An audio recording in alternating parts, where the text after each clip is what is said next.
லைவ்ல மத்தியானம் எல்லாரும் உட்காந்து சாப்பிட்டுட்டு இருக்காங்க. அப்போ வந்து கனி அக்கா வந்து அந்த கிச்சன் அந்த கவுண்டர் டாப்பை க்ளீன் பண்ணிட்டு இருக்காங்க. அப்போ பார்வதி ஏதோ சொல்கிறாங்க. சொன்னோடனே ஆச்சரியமாக இருக்காது நான் கேட்டுக்கிறேன் அப்படின்னு சொல்லி கனி அக்கா வந்து பார்வதி கிட்ட சும்மா ஃப்ரெண்ட்லியாக டீஸ் பண்ணிக்கிறாங்க 2 பேரும்.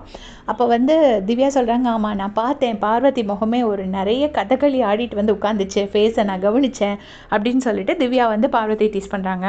கொஞ்சம் கழிச்சு 2 பேரும் பார்வதியும் கமர்தின்னு உட்காந்து சாப்பிட்டுட்டு இருக்காங்க. அப்போ வந்து திவ்யாவை பார்த்துட்டு பார்வதி சொல்கிறாங்க, நீ பாருடி அப்படிங்கிறாங்க. இப்போ திவ்யா சொல்கிறாங்க, ஆமாம் 13 14 பேர் இருக்காங்க இங்கே எனக்கு பார்க்குறதுக்கு அப்படின்னோடனே, நீ பாருடி ராசாத்தி அப்படின்னு சொல்லிட்டு இவங்க பார்வதி சொல்கிறாங்க. உடனே திவ்யா அதுக்கு வந்து நீ சாப்பிட்றி அப்படின்னு சொல்கிறாங்க. இது வரைக்கும் எல்லாம் ஓகேவாக தான் போயிட்டு இருந்துச்சு. உடனே பார்வதி வந்துட்டு சிரிச்சுக்கிட்டே நீ மூடுறி அப்படின்னு சொல்லிட்டு சொல்கிறாங்க. உடனே திவ்யா வந்துட்டு ஆல்ரெடி மூடுக்கு பிரச்சனை போயிட்டுருக்கு, தட்டை தூக்கி அடிச்சிருவேன் நீ சாப்பிடு அப்படின்னு சொல்லிட்டு திவ்யா சொல்கிறாங்க. உடனே இங்கே பாரு இந்த உருளைக்கிழங்கு நீ வேகாமல் போட்டதுக்கே தூக்கி அடிக்கணும் அப்படின்னு சொல்லிட்டு பார்வதி சொல்கிறாங்க.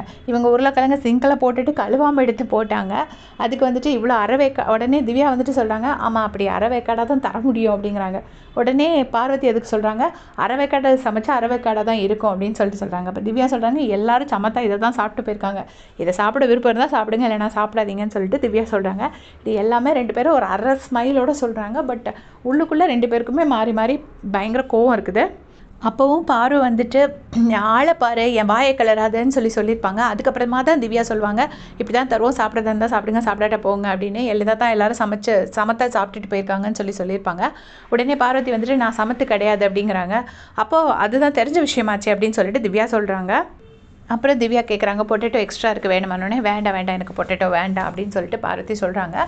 பட் மூட்ரின்னு சொல்கிறது ரொம்ப தப்பு. மூட்ரின்னு சொன்னதுக்கான திவ்யாவும் பரவாயில்ல, சும்மா விடலை, திருப்பி கொடுத்தாங்க நல்லா, தட்டை தூக்கி அடிச்சிடுவேன்னு. அது தேவை தான், ஏன்னா இல்லைனா இப்படி தான் அடுத்தடுத்து மோசமான வேர்ட்ஸ் யூஸ் பண்ணிகிட்டே போவாங்க பார்வதி.